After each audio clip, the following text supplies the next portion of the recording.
اس کائنات کا پہلا رشتہ خاوند اور بیوی ہے، اور انسانیت کا آخری رشتہ وہ بھی خاوند اور بیوی ہے کہ جنت میں ہر شخص اپنی بیوی کے ساتھ، ہر خاتون اپنے خاوند کے ساتھ ابدی زندگی گزارے گی۔ الحقنا بہم ذریتہم، ساتھ ساتھ رہیں گے اولاد رشتہ دار، لیکن ہر جوڑا اپنی جنت میں الگ۔ کسی رشتے کے لیے اتنی آیات نہیں اتاری گئیں جتنی خاوند بیوی کے لیے اتاری گئی، پوری سورت اور سینکڑوں آیات۔ ماں باپ کے لیے چند آیات ہیں، اولاد کے لیے چند آیات، رشتہ داروں کے لیے چند آیات، لیکن خاوند اور بیوی کے لیے سینکڑوں آیات۔ دو وجہ سے اس کو زیادہ پھیلایا گیا ہے، ایک اس کی اہمیت، ایک اس کی نزاکت۔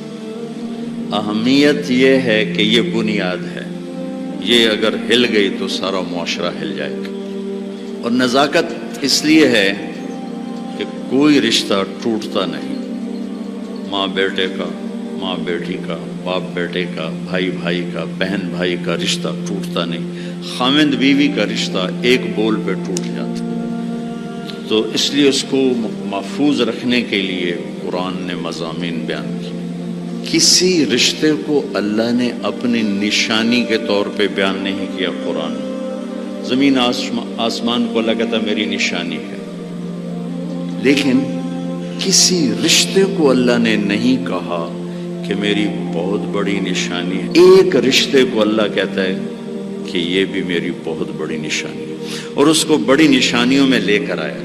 میری بہت بڑی نشانی ہے کہ میں نے تمہیں خاوند اور بیوی کے رشتے میں جوڑا، اور تین باتیں بتائیں جو کسی رشتے میں نہیں بتائیں۔ تمہیں سکون حاصل ہو، محبت ہو، غم خاری ہو، تین چیزیں اس رشتے میں بتائیں، سکون، محبت، غم خاری۔ تو بھائیو میرے عزیزو، ایک تو میں یہ آپ کے سامنے لانے کی کوشش کی کہ یہ رشتہ بہت اہم ہے، سب سے بڑا رشتہ، سب سے بڑا رشتہ۔ زندگی کیسے گزارنی ہے؟ لفظ نکاح میں پیغام موجود ہے۔ لفظ نکاح عربی ایسی زبان ہے جہاں ہر لفظ جہاں لگایا گیا ہے وہاں پورا پیغام لے کر آتا ہے، پورا پیغام۔ تو میں سوچتا تھا کہ اس رشتے کے لیے لفظ نکاح کیوں ہے، تو مجھے اتنی خوبصورت مناسبت ملی۔ نکاح کا مطلب ہے دو چیزوں کا یکجان ہو جانا، دو چیزوں کا یکجان ہو جانا، اور بارش کے پانی کا زمین میں جذب ہو کر یکجان ہو جانا، نیند کا آنکھوں میں اتر کر سلا کے یکجان ہو جانا، مرد کا عورت پہ اعتماد کر کے ایک جان ہو جانا، درخت کی شاخوں کا ایسے آپس میں مل جل کر یکجان ہو کر چھاؤں بنا دینا، یہ ہے لفظ نکاح۔ مرد کے خوبصورت اخلاق جو دھیمی بارش کی طرح عورت کے دل پہ اترتے ہیں، جو زمین ہے اور وہ ایک سرسبز کھیتی بن جاتی ہے۔ دھیمی بارش والے اخلاق اپناؤ، تمہارا گھر آباد ہوگا۔ اخلاق بارش کی طرح ہیں اور بیوی زمین کی طرح ہے، اس کا دل تمہارے اخلاق سے متاثر ہو، نیند کا آنکھوں میں اتر جانا اور سلا دینا۔ تمہارے خوبصورت رویے تمہاری بیوی کو اتنی سکون کی زندگی دیں کہ وہ چین کی نیند سوئی چین سے اٹھے۔ کتنے گھر ٹوٹ گئے شک کی وجہ سے، شک۔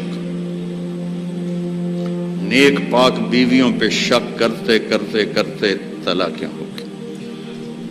ایک مزاج ہے، اس کے لیے عالم غیر عالم کی بات نہیں ہے، ایک مزاج ہے۔ اگر تربیت نہ ہو تو یہ اپنے گھروں کو تباہ کر دیتے، چاہے عالم ہو، چاہے بادشاہ ہو، چاہے دیندار ہو، چاہے دنیا دار۔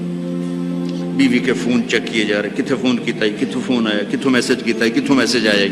یہ ایسے الو ہیں کہ اپنا گھر تباہ کر کے بیٹھ جاتے ہیں۔ اعتماد کرنا، اعتماد دینا۔ اور چوتھا مطلب ہے شاخوں کا جڑ کے چھاؤں بنا دینا، جس کے نیچے نسل پروان چڑھتی۔ خاوند بیوی کے خوبصورت رویے اور اخلاق جو یوں مل کر ایک چھاؤں بناتے ہیں اور اس چھاؤں میں اگلی نسل پروان چڑھتی ہے۔